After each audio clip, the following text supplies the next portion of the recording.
okay? Yes? Yeah. No? The microphone? Do I have to hit a button? No, not that one. Oh, I do? Oh, okay. I thought you were, okay. Well, now we're good. All right. No? There we go. Yeah. All right. Off to a great start. I'm the reason we're starting late, so I will do my best to not go way over time here, and so everybody has time to chat.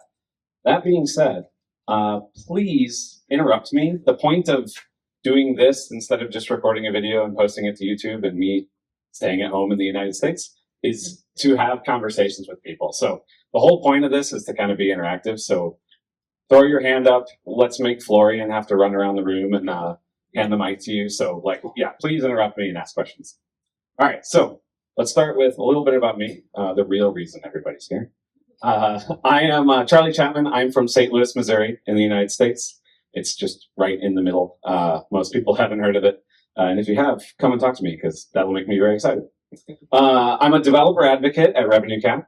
We have another developer advocate at RevenueCat. Jay Woong is back there. Say hi. He's kind of my Android and Korean counterpart.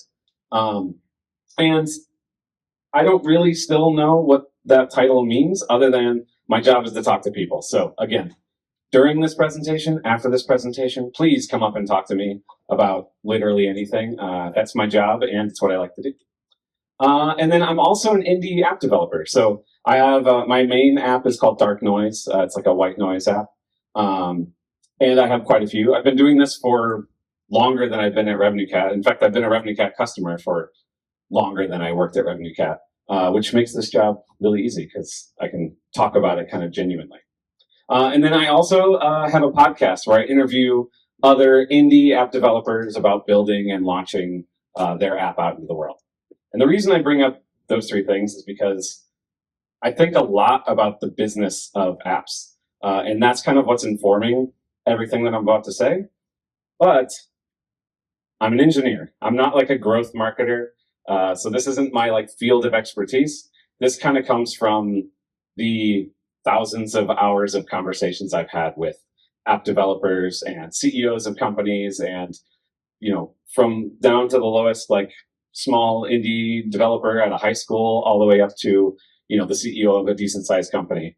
That's where all this is coming in from. So take everything I say with a grain of salt, but there is a lot informing what I'm saying. So this is kind of how we're going to structure this whole talk. So ultimately, what I'm talking about is how to grow a mobile app business. And the way that I think about that whenever I first talk to a company that asks this question, which happens a lot, is to look at things in one of these four stages. And this is, you're probably familiar with a funnel, funnel if you cook or something like that, but also in the case of marketing. And this is the idea of users are coming in from the top of the funnel, and then there's a bunch of stages where you can lose a user before they get to the point where they give you money. And so if you're trying to grow your business, this is really what you need to think about is look at these different stages and see where it is that you're actually losing users and see if you can widen that funnel a little bit. So let's start by talking about top of the funnel. So the top of the funnel is basically anything that results in a user landing on your App Store page. So this can be things like they're searching for dog in the App Store and your app comes up and now they're on your app page. This could be same thing, but on the web, like on Google or Naver or something like that. This can be paid advertising through ads, influencer campaigns, that kind of thing. This whole category, I just call it people talking. This is like if you get press, if you get editorial features from the Google team or the App Store team at Apple, on the store itself. And then also just word of mouth from people out in the world. And then also unpaid marketing. So your own social media campaigns, in-person events, what I'm doing here, I guess. These are kind of the examples of things that can kind of feed people into your App Store page. This has nothing to do with what's actually inside of your app at this point. And so one of the really important things here is to understand how to measure what are these users and how many do you actually have. And so the important thing here is to look at the page view counts in the stores themselves, in the App Store or Google Play Store, analytics. And the thing to really look at here is to pay attention to the actual source attribution. And then if you're doing paid marketing, you can use MMP, which is, actually, I forgot what that stands for. Does anybody know what MMP stands for? What's that? Mobile management platform? Is that what it is? Management partner. Mobile management partner. Yes, thank you. That's why I forgot, because it's super generic, isn't it? But this is like Apps Flyer, or I mean, there's a long list of them to help you with figuring out where users came from and which ad platform or ad campaign that you actually brought them in with. I'm not going to get super into details on this, but if you're using one of those, be aware of Apple's App Store tracking app tracking transparency policy. This is the thing that pops up whenever users have to agree to let you track apps across different apps. There's a lot of details and changes going on there, but that's a thing to be aware of. And then the other thing, and we'll talk about this in a little bit, but you need to make sure you're tracking the lifetime value of each customer that you get, specifically for users that you acquire through these paid marketing channels. But again, we'll talk about that here in a minute. So what you're going to look for here is this is the example in the App Store, but there's a tab in there called Acquisition, and if you scroll down, you'll see this is one of my actually Dark Noise, that indie app, but you can see that if you look at the actual sources, App Store Browse is where I'm getting a significant amount of my traffic right now. And if you look at the timeline, actually, you'll see it was much higher earlier. And what that tells me is those numbers are actually coming from an App Store feature, because I was like on a list that they put on like the front page of the App Store. Early on, whenever I was still trying to kind of grow Dark Noise, I noticed that number was way higher than everything else. And that pointed out to me that I was really heavily relying on Apple featuring me on the App Store. And if they decided not to, I would lose all my traffic. So I actually spent a bunch of time focusing on this line right here, which is App Store Search. And that's basically focusing on ASO and understanding why was nobody really finding my app just by searching for things other than just the term Dark Noise. And so I focused on that. You can also see app refers if you're running like ads embedded inside of other apps, or web refers. But this is where you're going to kind of see the attribution that's funneling into your App Store product page. I'm gonna go through these relatively. Oh yes, please. First question already. So they were the unavailable at the end. So the idea is like you kind of don't know what is it, but any idea where it could come from? I have absolutely no idea. Those are the like data gremlins that just exist in Apple and Google servers somewhere. I don't know. Does anybody else? Do people have experience with this? I have no idea what unavailable actually is. The number is usually extremely low for me anyway, but yeah, I'm not sure. Again, I'll kind of blow through these, but please ask questions if you want. But basically for ASO, I would use a tool like AppFigures or Astro if you're only on Apple platforms. And there's a whole bunch of content. Ariel at AppFigures has a YouTube series that he's constantly doing teardowns and trying to explain how the App Store and Google Play Store algorithms work. So I would recommend looking there for improving your ASO. For social, you can focus on like Build in Public if you're trying to grow an indie brand. This isn't really that useful if I'm being honest with you. So we're just gonna skip through. Press too. I could give a whole talk. Yes, please.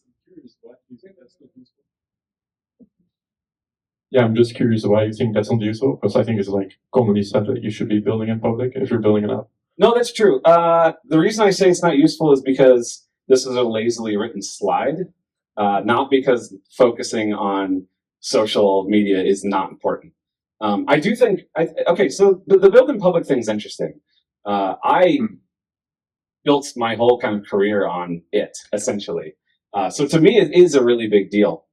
But it's not like an automatic thing. You could build a really big audience of developers, because that's who's going to follow you if you're building in public, for the most part. And if your app doesn't appeal to that crowd, then it's not going to really benefit your app at all, right? So like an example I think of is, are any of you familiar with the app Slopes? It's a No. Okay, it's a like snowboarding app. It's it's an amazing, incredible app.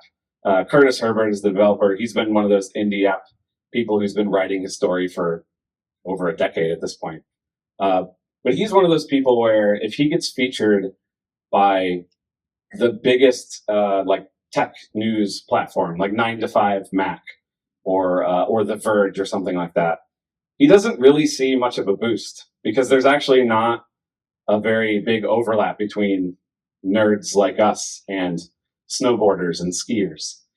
Whereas for my app, because my app is so focused on utilizing Apple technologies and having a really nice widget or using live activities, I get a really big boost every time because a lot of people want to download it, and my app's an ambient noise app, so basically everybody can use it, and so that overlap is really tight.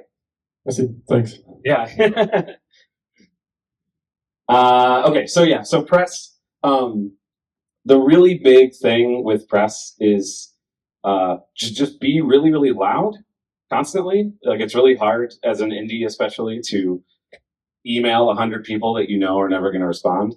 But the other thing is you need to give them something that's useful to them. It's not about you asking them to do you a favor. It's about you trying to do them a favor. So you need to make a story. Like you might have a feature in your app that you love and you think is the coolest thing, and maybe it's even the best thing for your users. But if it doesn't make an interesting story for The Verge or 9to5Mac, or is there a popular Korean tech blog that I should be using as an example? Or are those actually popular here? I don't actually know. I think there are a couple of folks, but I can't remember the name. But yeah, I mean, I don't know the name, but anyway, the point is, you need to be feeding them something that's useful to them, and if you do that consistently, they will like immediately respond whenever you send them an email, or they'll ask you to like. I will text some of them now because they're like, "Hey, can you just send me this as a text instead?" But it's because I'll focus on the things that I know that they're wanting to write about. So if a new version of Android comes out and it has some crazy feature that developers can do, the press want to write about that. So build a feature in your app, even if like your users won't really care about it. If you can build something that only takes you a few days, but it makes a compelling story for a tech blogger to write about, that's going to be way more interesting to them than something that's really exciting for you as an engineer or really exciting for your users even. So always think about that. And that's the same case for socials as well. If you're trying to get other people to share your app, is make something that they want to share. That's interesting for them, not for you, because ultimately that's who this is for. Oh yeah, and I guess that's what this is here. The social sharing loops is one of these. So Spotify Wrapped is a good example of that. I don't know, what is it? It's KK. Oh, I forgot the name of it. The music streaming service here that's really popular. Oh yes. Yes. Starts with K's. I know that. Anyway, I don't know if they do the same kind of thing. But the Studio Ghibli ChatGPT thing, they didn't do that on purpose. But the reason that went viral was because people were excited to share with their friends a funny picture that they took and the way that they look in it. So ultimately, you're trying to give the people that you want to share your app, you need to give them something that's exciting for them to share at the end of the day. And then paid marketing. So again, I'll get into this in a little bit, but it's really, really important to measure the lifetime value you're getting out of your customers, to know how much you're willing to pay to acquire those customers. And again, I'm already going long here, so I will try not to spend too much time, but please come and talk to me about this afterwards if you're interested. Okay, so this is realized LTV chart. This is the one in RevenueCat. So this is what I was talking about. If we play this here, so what lifetime value is just how much money you accrue from a customer over a certain period of time.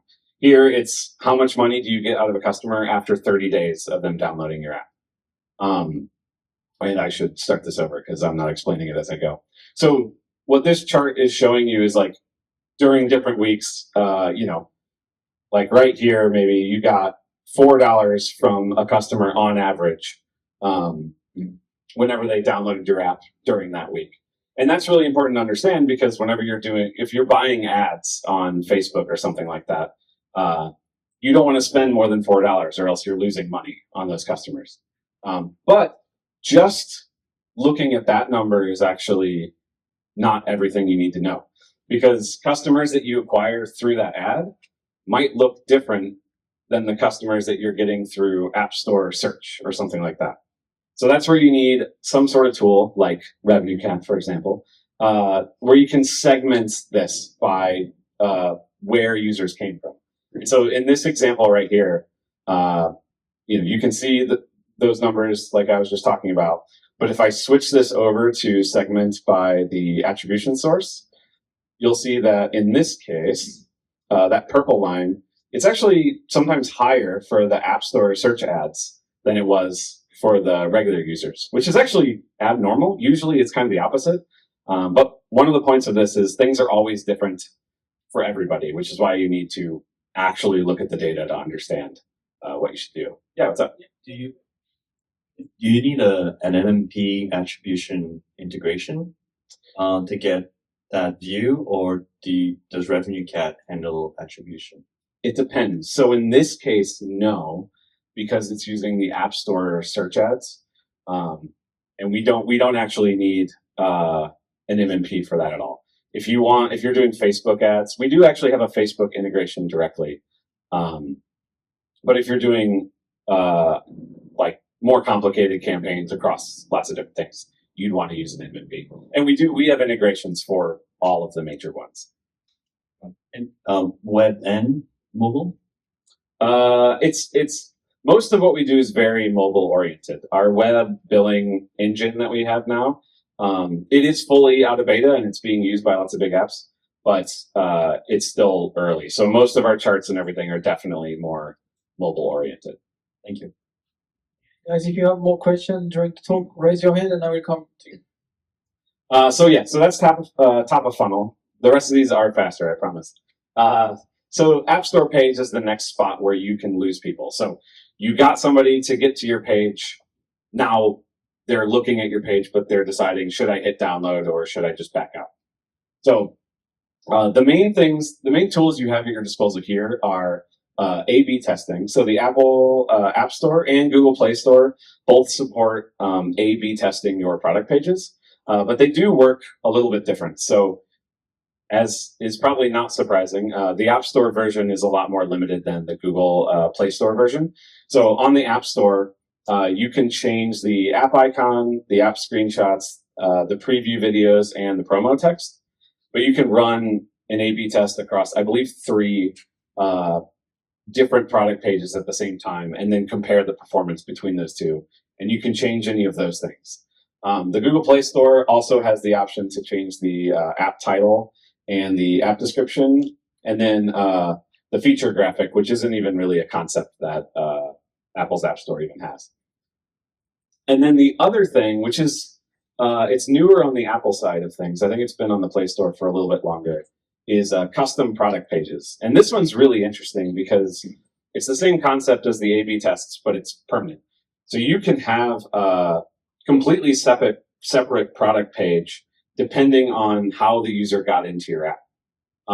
For the App Store, this is mostly determined by a custom URL. So you could run a ad campaign, whether paid or just through your own socials, that, let's say, an example that we often see is exercise apps.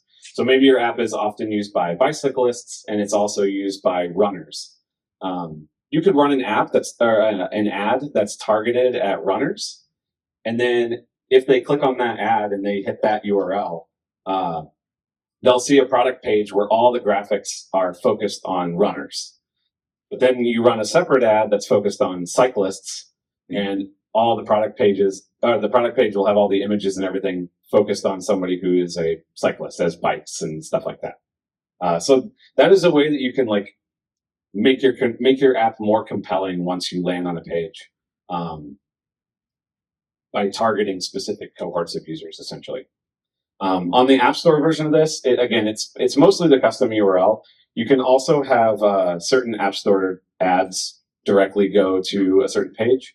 And then I don't really understand what they mean by this, but Apple says whenever they do a feature of your app, they can choose one of your different product pages, but they make that choice for you. So I don't know. It's a very weird thing, but I don't know anybody who's had a custom product page featured on the App Store. So, but that's a thing that Apple says they can do.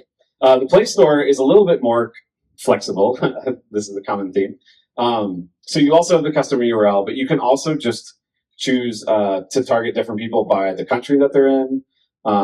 Pre-registration campaigns. So like this is for if you're pre-releasing an app, you can have a custom page for that pre-released app, and then it changes once it's out there.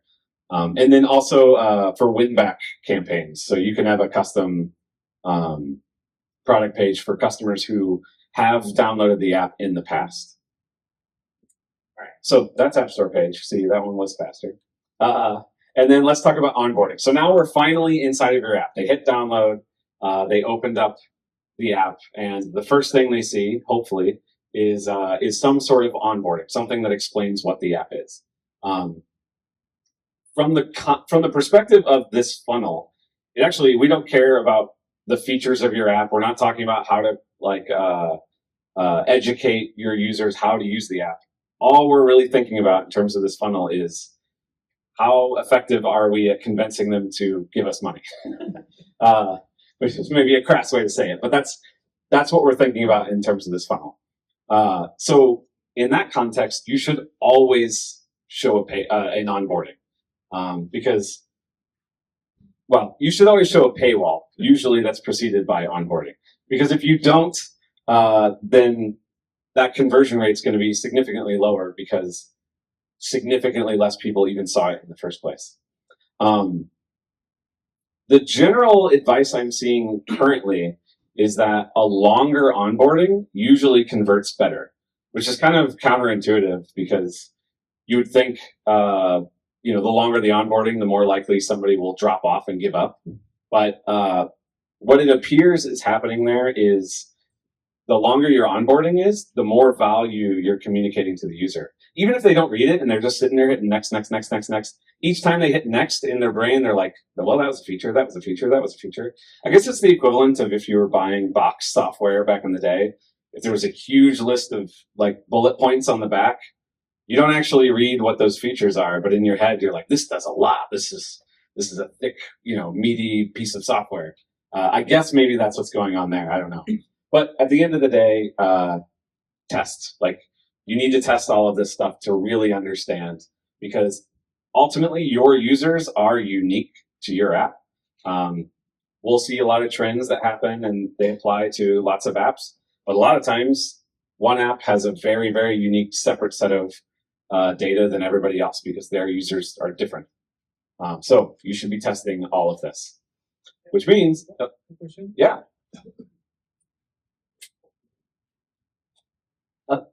Thank you. If you have the piece of data, what's the most effective, soft paywall or hard paywall? RevenueCat that.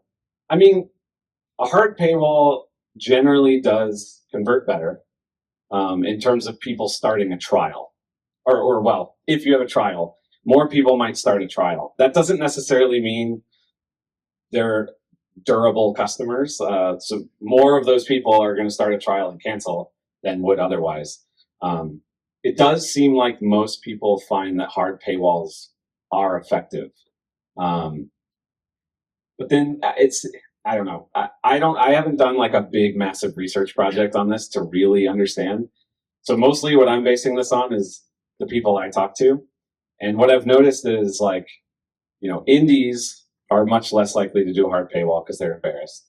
And then like, as you start getting to that middle tier, way more people do a hard paywall because it seems like it converts well. But then as you get bigger, it seems like it switches back to people are bigger on having trials. So that's just a trend. I don't actually know the reality behind that. I would say just like everything else, testing seems to be the important thing there. But in that case, it's not just testing trial starts or even conversion to paying, but you want to look at your churn rate over the long term for that cohort. So like those users might convert on a monthly plan, but then the next month they might be way more likely to decline. And then over a year or two, it might actually be worse than if you would have just done a soft paywall. So that's something to keep in mind as well. Can you define soft paywall and hard? Oh yeah, good point. So yeah, soft paywall is a paywall that a user is allowed to close and then they still can do something in the app. And a hard paywall is this is a hard wall. You can't get through it unless you agree to either pay or start a trial. In the past, hard paywalls weren't allowed by the stores, but now they either are technically or they are because they let them do it. But it's very, very common for people to have hard paywalls now. And another question about the onboarding length. Do you think are you saying this because you heard people say that, or is there any studies? And I'm curious about is it a global study? Like, does that work globally, or does it depend on the countries or the culture? Oh, everything. Some culture might be Literally everything depends on, especially countries. In Korea, we are very pali, so maybe a long onboarding is not that good. Yeah. Just saying. No, I agree, and that's a big thing. Is different cultures behave extremely differently, and so you should always test, obviously, but then you should be testing for specific cohorts as well. As you're looking for new areas of growth, one of the ways that you can start doing that is by saying, okay, what's our second biggest market? Let's create a test just for them and really understand, that their behavior, and then kind of move down the line. Because yeah, that's definitely the case. But to answer your first question, where that comes from is we people I've personally talked to, but also we have a podcast called Subclub, where we interview like growth marketers and CEOs of decent sized subscription app companies. And this comes up time and time again. We've had lots of different people talk about this. It really seems like, especially health and fitness apps, the longer your onboarding is, like we've had people where they did tests where they just made it silly how long it was. Like they were embarrassed by it and they just kept seeing conversion go up, but they still shrunk it down because they were like, this is not a good experience. But yeah, so it's definitely worth trying it out and seeing, how it behaves with your users. So yeah, what are we talking about here? Measuring in-app performance. So this is measuring the performance of your onboarding, and this stuff also applies to measuring the performance of your paywalls. So I kind of hinted at this earlier, but it's extremely important that you measure the entire purchase and subscription lifecycle, not just trial starts or the amount of money you make in the first week or something like that.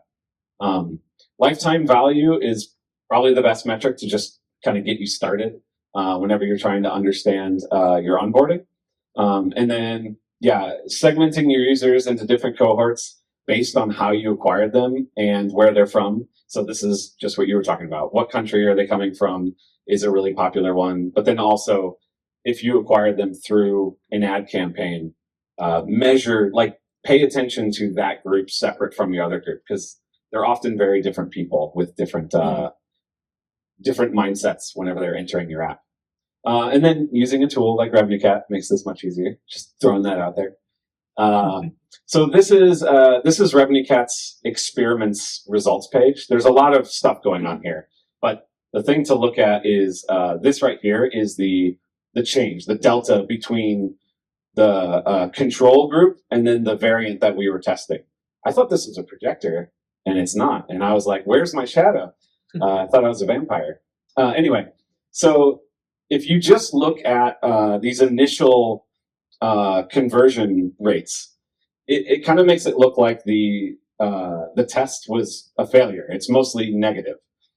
If we scroll down a little bit into the actual paid customers, you do see there's one example down here where it's positive, and that's churn subscribers. So the churn in this group was actually lower. And if we scroll down further, and this is a test we ran quite a while ago, so we have a long period of time that we've tested, you'll see whenever you actually look at the amount of money we made, it ended up being higher. And that is because if we scroll all the way to the top, this right here is a graph of the lifetime value over time. So when we first ran the test, everything was like relatively close. But then you can see whenever the first renewal came up, I guess these were annual subscribers. When that first renewal came up, the original group, the red, a lot more of them churned. And so because of that, you actually saw your overall revenue went up more with that later group. And that's why it's really important to look at all of the different life cycle events for purchases for your users, and not just how many people hit that start trial button, because that doesn't tell you the whole picture. All right, that's onboarding. And then the last piece in our funnel is the actual paywall itself. It's really subtle, but you might notice the thing I think is the most important here. Test everything. That's really the only way you can possibly understand your users here. You know, we're engineers. We like crafting and building nice software, and you can do that based on your intuition. And a lot of times that is that's what makes your app so special. But paywalls aren't like that at all. Paywalls are just like raw, you know, humans coming in, human psychology is doing its thing, and then they're making a decision in this one moment. They haven't experienced your app, most likely, and you can't really understand all humans and their perspectives on the whole world whenever they get to your paywall. So your paywall is your final opportunity to close the sale. There is no one size fits all. So it's definitely a good idea to show different paywalls to different users. And that is where understanding where they came from, both their country, how they answered your onboarding questions. That's another one that you can use to show a different paywall based on, you know, if you ask them what their favorite animal is, and if they say cat, make it all cat-based. If they say dog, make it all dog-based. Or try the opposite, because sometimes being subversive is very effective. You really can't predict people. We've all done enough user testing probably to know that humans always behave in a different way than we thought that they were going to. And then, oh yeah, so paywall performance is often very unintuitive. So don't just trust your gut. Sometimes simple is actually better. It's been very common. I've actually run into this in my own testing. I like to add lots of animations and videos and stuff into my app, and it's all throughout my app. But in my paywall, I actually found that the animations and making it look all polished lowered conversion. I don't know the reason. My only guess is that it's distracting them from, you know, the big buy button at the bottom or something. I don't really know. But for some reason, when I've added videos, it's lowered my conversion. This is actually the same for your App Store page. I've heard that a lot, and I've also found the same with my app, is that having a video preview in my App Store page lowered the amount of people who hit download, which surprised me, but yeah, that's what I found. And then if you're looking for something to try and you've never tried it before, this is the Blinkist paywall. How many of you have heard of the Blinkist Yeah. So this is a very popular paywall. They wrote a blog post, it may have been almost 10 years ago at this point, where they said that them switching to this paywall increased their conversion rate by 23%, and importantly, dropped their user complaints by 55%. And basically, the whole point of this paywall is don't even tell them what they're buying. Don't talk about your app at all. Just explain how the trial itself works. So it's basically their thesis, I guess, whenever they originally did this, is most people are willing to try something out, but they're afraid they're going to get charged, and they don't understand how trials work. And so simply giving them a timeline that says, hey, this is how the trial is going to work. We'll send you a notification to let you know beforehand, and you can cancel. No big deal. That built enough trust that way more people were like, okay, I'll give this a try. And then they're inside of your app and they can actually experience what the premium version feels like and make a decision for themselves. I was just talking to somebody I was just in Taiwan and I mentioned this and he's like, oh yeah, that's what we did. And that's the one that won for us too. They ran like 30 different tests and this one won over those. So even in 2025, the Blinkist style paywall is reigning supreme. So definitely worth checking that one out. Wait. Yeah.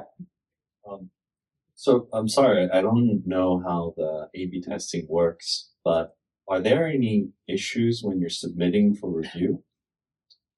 No, that is a weird, like, it's not a gray area, but you are allowed to change how your paywall works behind the scenes, and Apple's totally fine with that. So if the reviewer sees one paywall, but then the user sees another one, it doesn't really matter. Yes, Because you're still configuring all the subscriptions. exactly. Yeah, well, because I could give a 4-hour dissertation on app review, but yeah, the reviewers don't look at all of your paywalls anyway. Like, even if you completely didn't configure things behind the scenes, your app might have 10 different paywalls based on where they got in your app. And app reviewers don't spend 5 hours going through your app and creating every single, flow that they possibly can. So they're not going to see all of your paywalls anyway, which is very weird because it does mean that you could make a good looking paywall that makes them happy and then switch it to something nefarious, and that they will get mad at you for.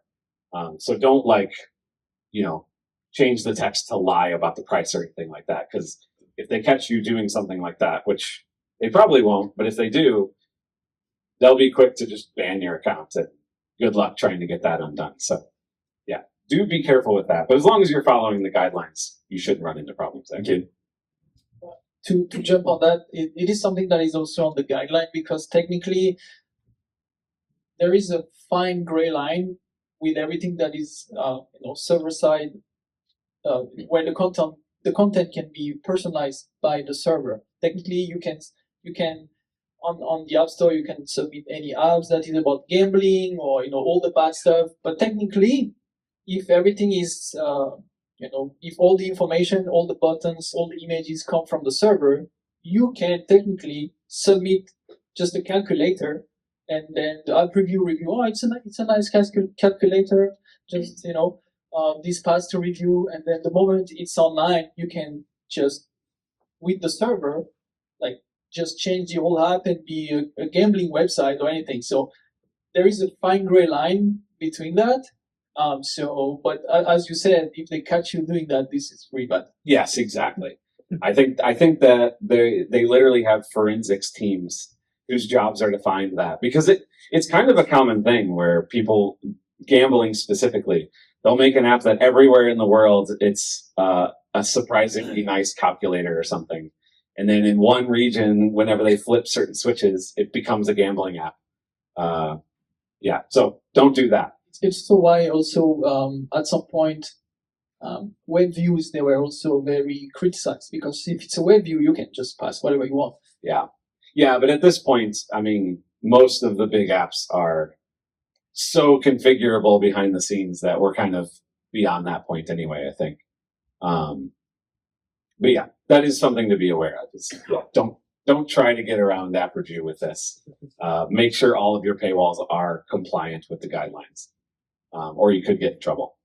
Another plug for RevenueCat. If you use our paywalls feature, where we will render a paywall for you fully natively inside of the app, but you can design it and build it on our website with a tool that kind of feels like Figma. We have a bunch of templates, and one of the templates is basically the Blinkist style paywall. So you can, if you're using our paywalls, you can literally just hit a couple buttons, change the colors and everything to match your app, and then start an experiment in an afternoon, and then let that run and see if it works for you. That, to me, if you have never done stuff like this before, that's the first experiment that's worth running, because so consistently I've heard that this paywall performs very well, that it's worth running an experiment to try it.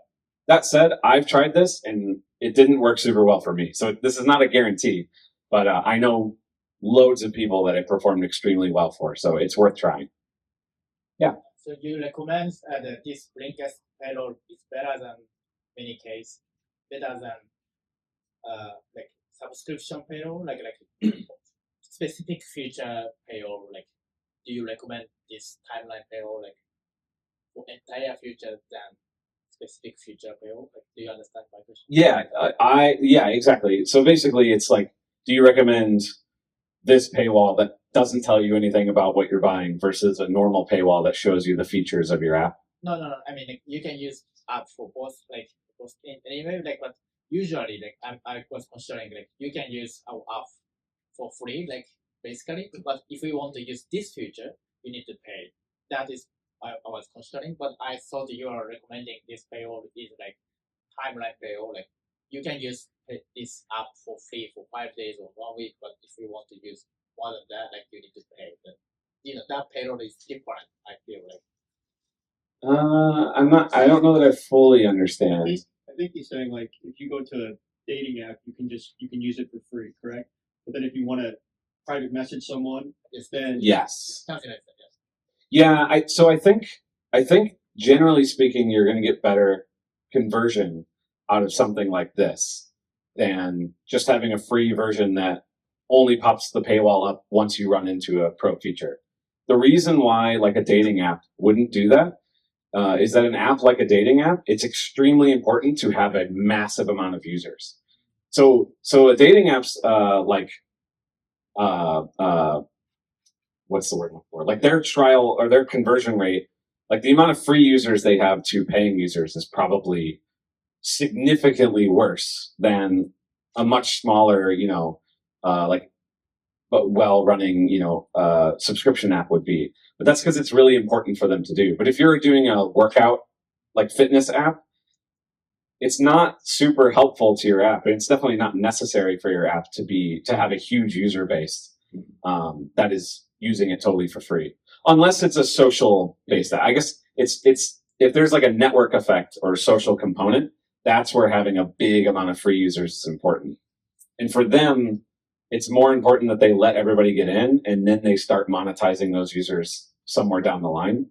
Whereas if you're making a normal subscription app, your free users might be costing you money and they're certainly costing you customer support and all of that. And if you're not getting anything out of that, I mean, what's kind of the point, I guess? Another question? Yeah. From me. So this is one of the key feature that RevenueCat was offering that was very compelling, to me as well, was when you build your payload and you want to do A/B testing, most of the time either you have to build your own system that you can fetch like data on the server, like prices or images, and then you have it's quite time consuming and hard work. But I remember in the beginning when RevenueCat introduced that the way of you could choose like between a couple of templates and just modify a little bit of information. It was not very extensive, but now it's you can do a lot more. But that brings me to you are kind of doing what we talked earlier, where you could let people write bad messages or so on. So did you get approached by Apple and Apple came to RevenueCat and say, be careful about that or checking some stuff because of that? Not to my knowledge. I mean, we're not shy about it, and we definitely have a healthy relationship with Apple and Google. So that said, I'm not, the liaison between our company and Apple representatives. So maybe they don't like it. I don't know. But they're okay with stuff like this because they're building A/B testing into the App Store. Right. And Google definitely is okay with stuff like this because that's how their whole company kind of runs throughout lots of things, especially ads. But I was just curious if somehow you had ideas and then either you talk to Apple or Apple knew about it or Google they say no, don't do that. Okay. I will say to that point, we do run into stuff like that. Like an example of this is whenever the United States had a judge ruling that happened a few months ago where the judge said you have to allow apps to link out to a website to make purchases. And when that happened, a bunch of us in the company stayed up till like 3 a.m. in the morning and built a bunch of features. But part of that was we were talking directly to Apple to try and understand what are the actual rules here. And because we had that relationship, we could get a better understanding of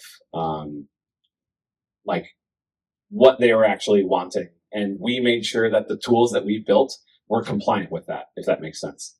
So sometimes we do, I don't know, I'm not part of these conversations, but I also don't want to reveal something, I guess. But certainly we are doing everything we can to make sure that our tools are compliant and that the things we're enabling for the most part are compliant. But then there's going to be cases like what we just talked about where you could use this for evil, I guess. You could make changes behind the scenes where you lie, and then you're gonna have the consequences for that if App Review finds out about it.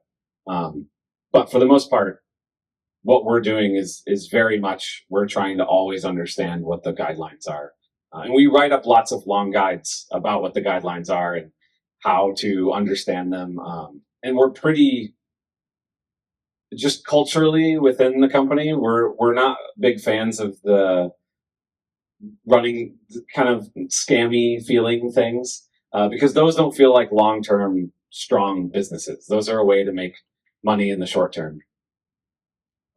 Another question. Yeah. On the web links, the web payments, it's my understanding there are different rules, like for US, Europe, the rest of the world. Those rules can be a lot of headaches. Yes. Developer. Does RevenueCat, you guys now are offering like a web SDK for you can handle all of those regional compliance things, or No. So it's not like we just do it automatically. We have a feature called targeting, which lets you say, if a user's from this region, you can show them this paywall if they're from this region, or you can set a bunch of rules and send different paywalls to different people. So you can use those to stay within compliance. But you technically can, like, we have a feature in paywalls where you can add a button that links out to the web. You can only use that in the United States. I think actually Korea now, right? Korea has some unique rules compared to the rest of the world. And then in the UK, in certain contexts, you can.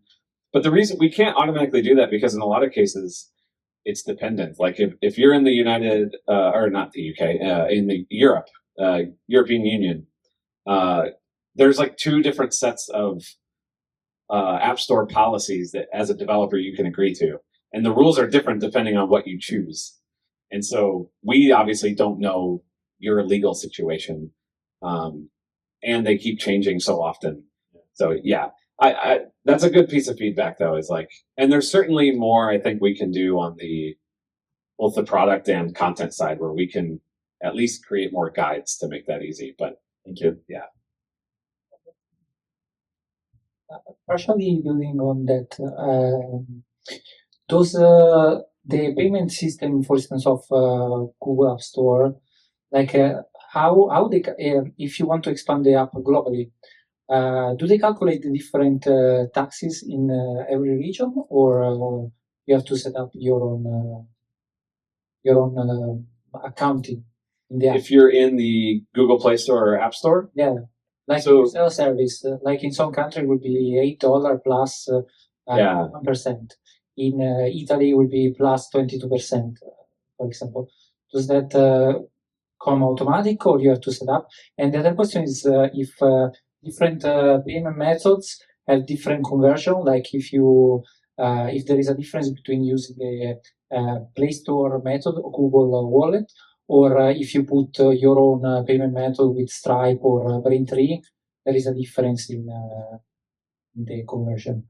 Yeah. So with the caveat that, I'll go all the way back to there. I am an engineer.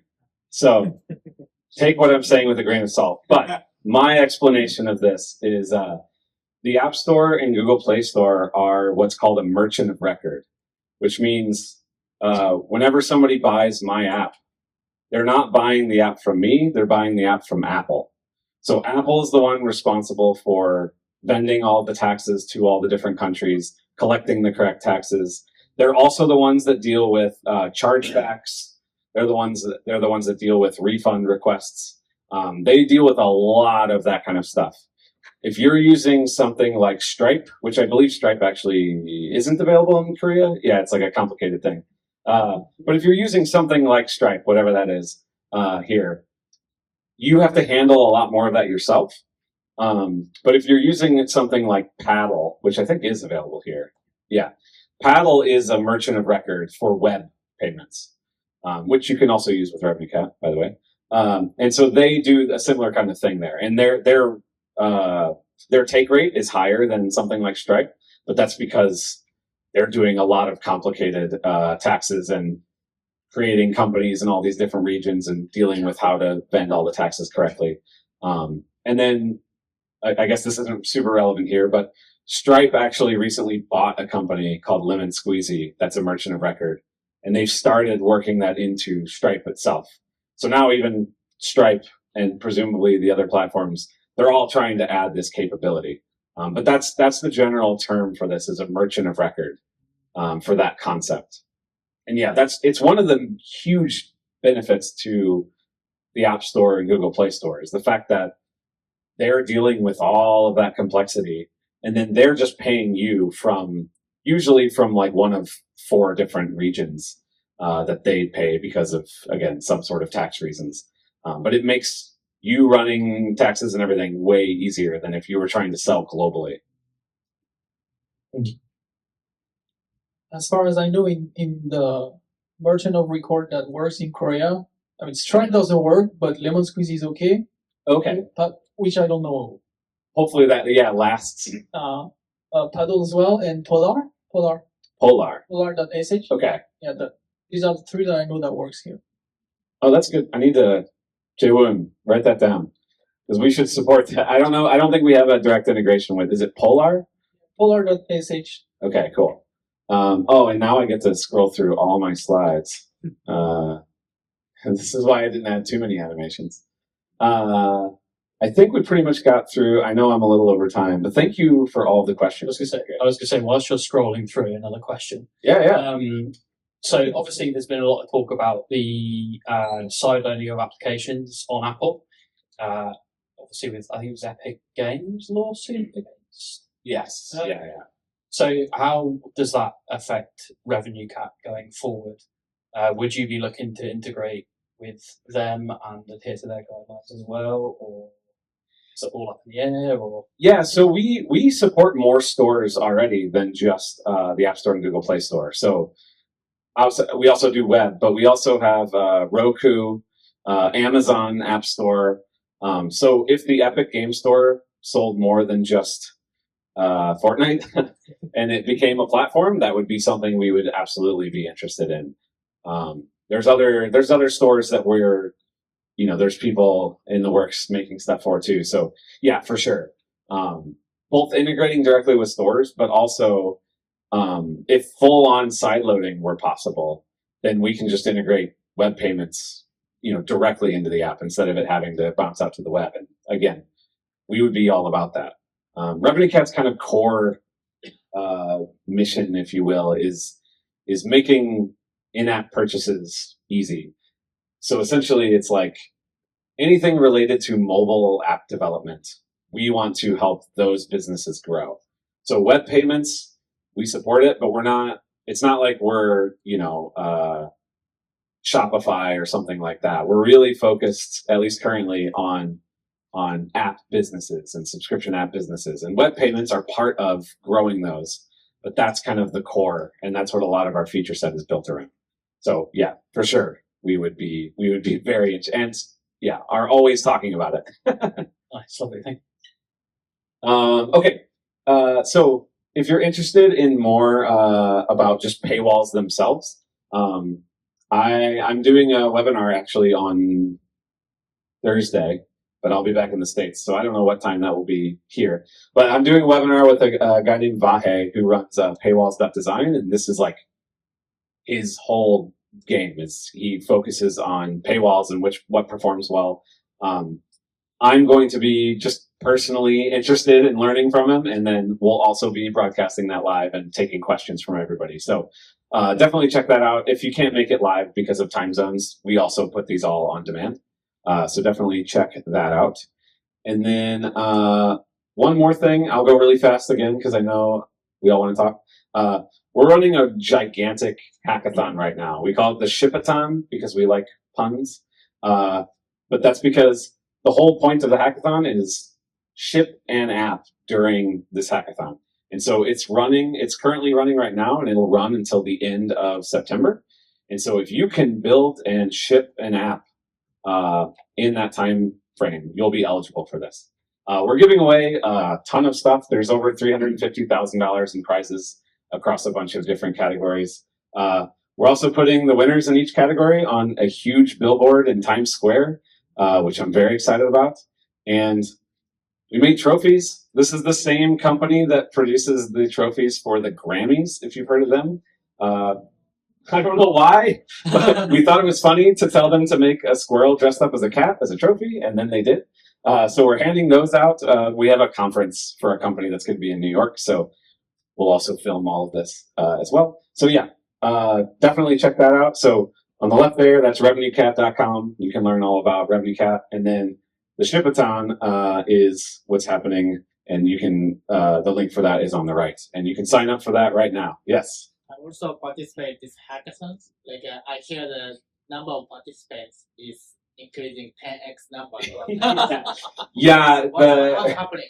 it's a little deceived. Okay, yeah. So it is really, really big, and it truly is really, really big. But if you look at the page right now, the site we use for hosting it is called DevPost.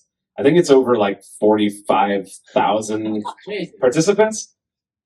There's definitely some spam going on there because, sorry, I know I keep pitching this, but that's what I do.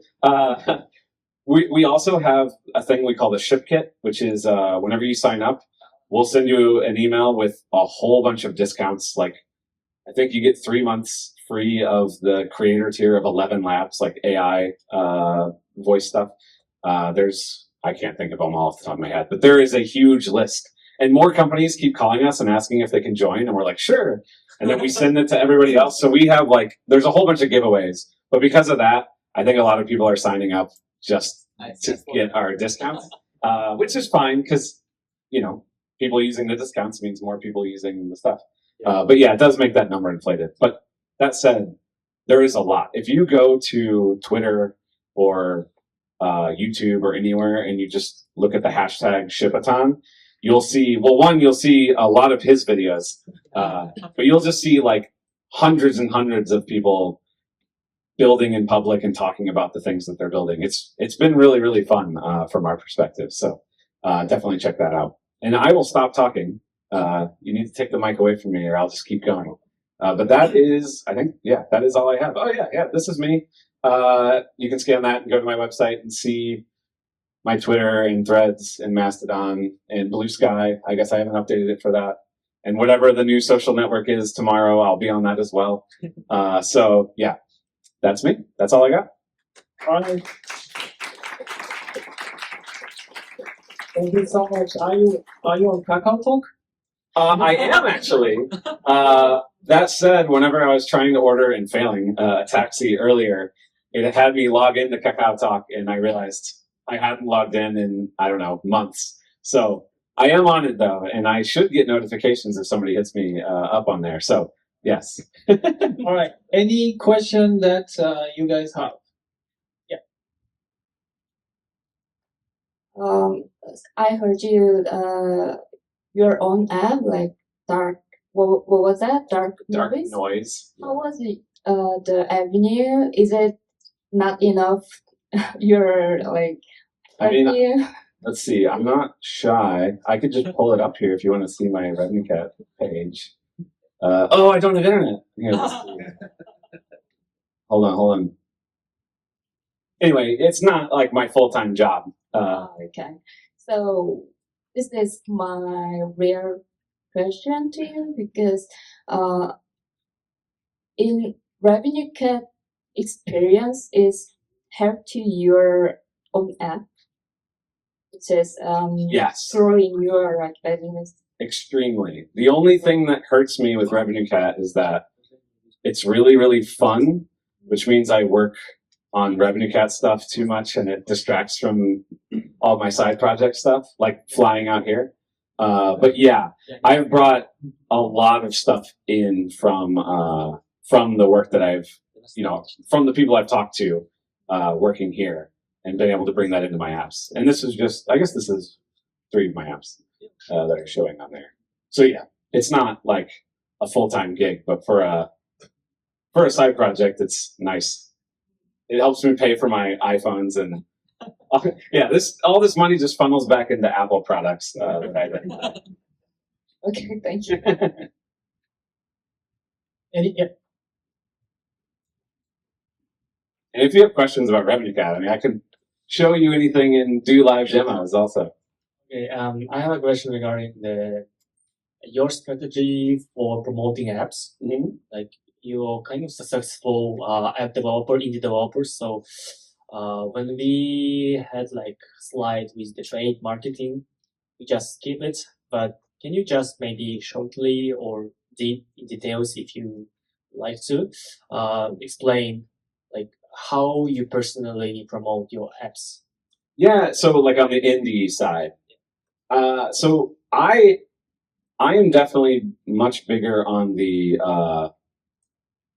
big splashy launches where I'm aiming for press and I'm aiming for Apple editorial features. So here, actually, I can show you why. So if we go to like just revenue here, so whenever a new version of iOS comes out, for example, I will be very, very intentional about looking at all the new features that Apple's released and trying to figure out what I think the team at Apple that does editorial for the App Store, what are they going to want to promote? Like, what are the features that they care about? And I will do 2 things. One, I'll build features specifically, not just using it, but that highlight that feature that Apple built on purpose. And then the second thing I'll do is I will promote as heavily as I can that feature across Twitter and LinkedIn and try and get the press to talk about that feature explicitly. And the reason for that is because, again, I'm trying to make something for the App Store editorial team. And so if I look at revenue and go back, here, let's do this like monthly and go back, let's just do all the time. Is that actually all the time? Oh yeah, there you go. So like, yeah, let's do daily. That'll show it a little bit more dramatically. So this right here, that was the day iOS, I don't know what version of iOS we're on. iOS 17, I think, came out. But it had the standby widgets. So you know the widgets that show whenever your phone is sideways on your alarm. And that's like one of those weird features that I don't think a lot of people actually use. But I knew Apple cared a lot about it. So it wasn't a lot of work for me to build that feature into the app. But I shot videos of it on my nightstand and promoted that use case really heavily as a like, wow, like look, with just hardly any work at all, I was able to create this new system that makes it a lot easier for people when they're going to bed to hit this button. And yeah, that was for users, sure, but really I made that content for Apple editorial and hoping that they would see it. And the same goes for the control center widgets that show like on your phone and now they show on your watch. And it's not, I didn't get the biggest bump in the world, but my app was in the WWDC keynote this year. And it was because they saw that I was using those control center widgets. And then they were like, oh yeah, he'll do the same thing for the watch, which it turned out I didn't even have to write any code for because it just came for free. So I didn't even do any work, but then, because I'm building things for them specifically, I'm kind of feeding them something and then hoping that they'll, feature me, which then, as you can see, gives me these spikes. That said, this doesn't look like a durable business where I could hire employees. So I wouldn't recommend my strategy necessarily for long-term growth. But if you see that opportunity, I think it's absolutely worth, especially right now, this time of year, because in a week, a week, Apple's going to announce the new iPhone, and then a week after that, the new version of iOS is going to come out. And even in just 2 weeks, if you look, like, what I would recommend right now is, what is the Apple Intelligence, what is it called? The new model, that foundation models. Yes, thank you. So yeah, I've been very busy this summer with all the Chapman stuff, but I did make sure I spent time and built a feature that uses the foundation models and specifically highlighted on Twitter and Threads and everywhere that the foundation models made it so easy for me to add this feature, which is actually true, but also I know they're going to make lists on the App Store that are best apps that use Apple Intelligence or something like that. So I think it's worth trying, and it can help bootstrap an app and get things going. Yeah, thanks for your question and for your response. And I have a second question, like how much, how heavily you rely on the paid marketing? Like you ship the product, you ship the app. So what is your first steps for promoting? Like, do you buy ads from the Facebook or Google, or you just first try to promote it via your blog or maybe working with the bloggers? Like, what is your steps? I probably should do paid advertising. I've tried a little bit with Apple search ads, but haven't had a whole lot of luck. But I very heavily rely on both the Apple stuff, but also like press relationships and just being social. So the build in public thing, that is how I got attention in the first place. Like, I didn't know anybody in this. I had only been developing iOS apps for like 6 months whenever I released this app. But because I was building it publicly and I was engaging with people would give me suggestions and I would implement them and thank them. And then they would give me more suggestions, and it created kind of this loop. And whenever I did that consistently enough, it kind of captured random press people who pay attention as well. And then once I formed those relationships, I kind of kept adding more, and I didn't make enemies. I think that's another thing. If you're going to play the game of be friends with the development community, be friendly, be helpful, help other people out constantly. And that honestly is the real foundation of this app, which again is not my full-time job. Like, I'm not saying this is the best way to make $1 million, business, but certainly as a nice app that if I ever wanted to, I do think I could build on top of this by implementing a lot of the stuff I just talked about in my app instead of just for work. But right now it's got like a healthy base of users, and I think most of that has come through engaging with the community and building stuff for the press, basically.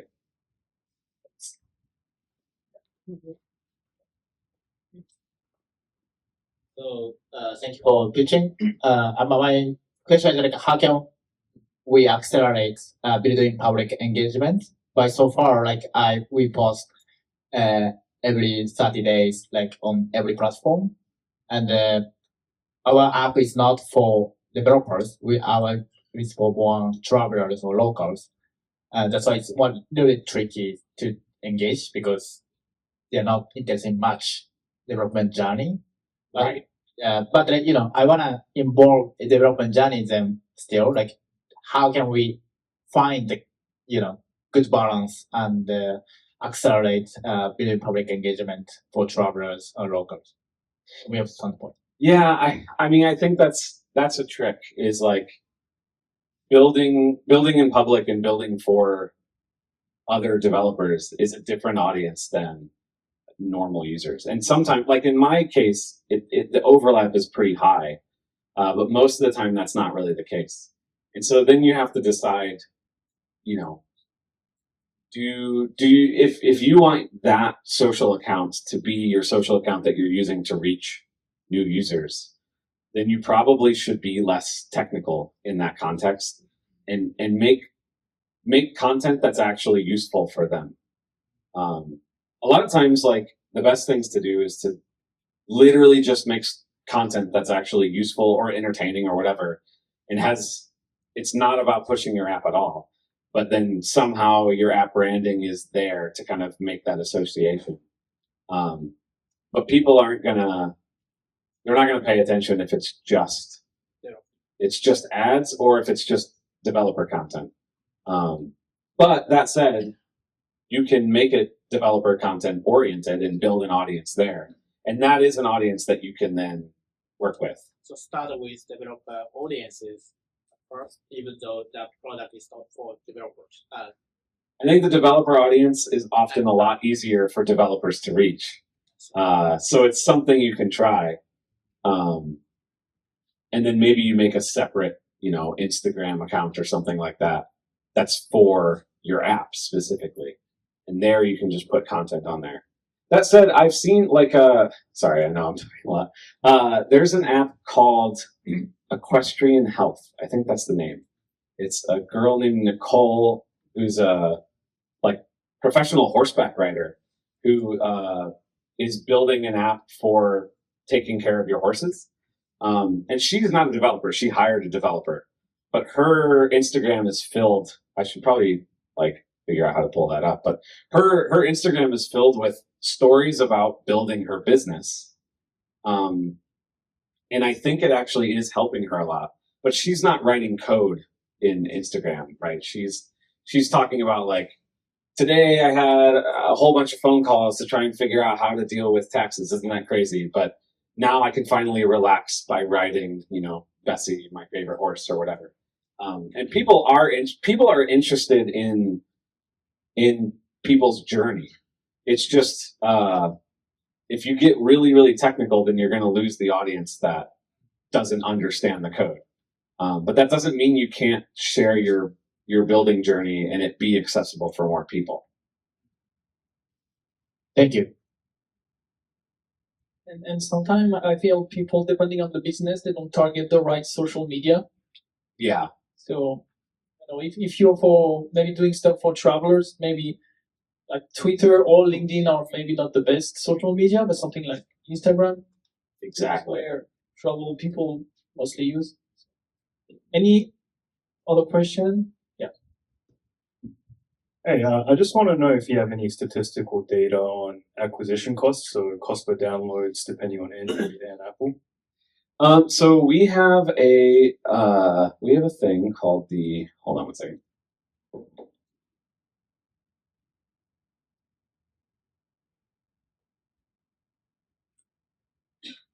There you go. We have a thing called the State of Subscription Apps.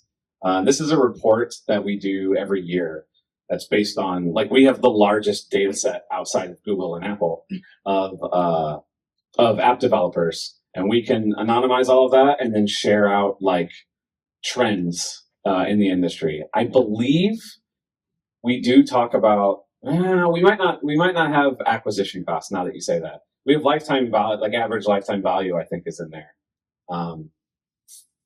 Yeah, I don't remember specifically if we have that, but this is a really nice resource for just trying to understand the state of the world, just because a lot of us are kind of groping in the dark. Facebook and all these big companies have huge user bases, so they can understand the world a little bit better. But for smaller developers, something like this can be really helpful. So I would recommend checking that out. But yeah, I guess I don't have an answer to your actual question. Sorry. Do you find any difference in churn rate depending on the platform?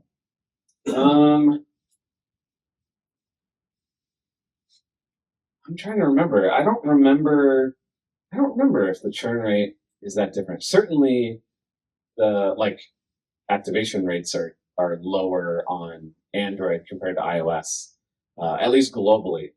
Although if I'm remembering correctly, in certain regions, I think Korea being one of them, Android is actually really similar to iOS in terms of like lifetime value per customer that you get. But I don't remember if churn rate is different between platforms actually, like specifically. Yeah, cool. Sounds great. Thank you. Any other question? No? Yeah. Could I just Yeah. mention What?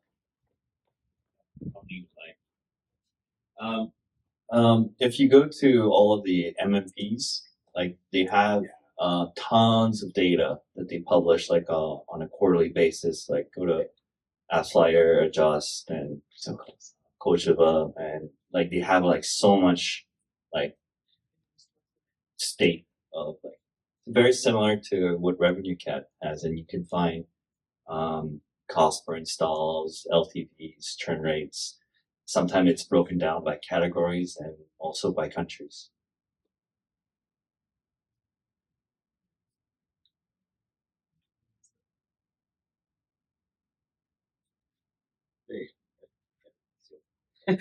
Although that was the end, wasn't it? Or no? All right. The last question. I had one which was, so many people say that if you make money on your app using subscription or one-time purchase when you purchase the app at the first place, now we have cross-platform like framework to do both app on iOS and Android, but most of people, they would suggest if you do subscription based or in-app purchase, go for iOS because the people pay way more on iOS than they would do on Android. And if you would go for like ads, go for Android because there are way more people using Android phones than. And I think this is one of the conversation we had at the iOS meetup a couple of months ago. So what's your take on this one? I mean, that's often true, but that's not always true. It's really like everything. It's really region specific. And I think a lot of times people make a lot more money on Android or on iOS than Android, partially because they try a lot harder on iOS than Android because of that reputation. So I think they're just different markets. And there's definitely people that have managed to monetize on Android much more successfully than on iOS. And in fact, there's kind of an arbitrage opportunity because there's less people actively engaging that audience, at least in the US. I don't know about in other regions if that's also true. And any reason, like, is your app on Android as well, or just iOS? Mine's just on iOS, yeah. Because iOS is what platform I know. And honestly, like, this is like platform wars kind of stuff, but I just enjoy building for it more personally. Come tell me this. I know. Yeah. I come from Android. That was like, I was an Android hardcore person for a very long time. Oh, we lost again. But I like fancy animations and stuff, and liquid glass is a thing that I'm enjoying playing with. Like those kind of things I do have fun with. That said, Android is also a lot of fun and sometimes more fun because you're more free to actually try a lot of new things. Any last question? No? One? Actually, Two? no question. Yeah. Missed the skip your question, right? No. I mean, this. No, it was not a question. It was answering Okay. previous thing. One? If you were starting from absolutely nothing, no experience in making apps either, say, what are the biggest pitfalls that people fall into when they start both creating apps, revenue generation through subscriptions and things? So what do you find the biggest hurdles, the biggest things people fall for that maybe they shouldn't be and should be going in a different direction with? I think if your goal is to make money, like coming at it from that angle, I think assuming the product will sell itself is probably the biggest thing. Like people aren't. That's why I really like that funnel mentality. I mean, obviously that's a common thing that growth marketers talk about a lot, but I really like to just break it down that simply, because yeah, a lot of people think the app will market itself, and kind of don't realize that their friends who have a really successful app and they just built something and people came. A lot of times it's because they got lucky because they landed on a good keyword on accident. And they built a good app that takes advantage of that, but they just don't know where all those people are actually coming from. And then I think the other thing that I see a lot now, especially in the sort of Twitter world where influencer growth marketing people are really big, is paywalls are very like popular to talk about and fun to talk about, and you can run these big A/B tests. But optimizing your paywall, if you get like a 20% gain, but hardly any people downloaded your app in the first place, it doesn't matter. Like you shouldn't just focus on the paywall. Sometimes you should just spend a bunch of time changing your app icon, and that could make a way bigger difference, or ASO or something like that.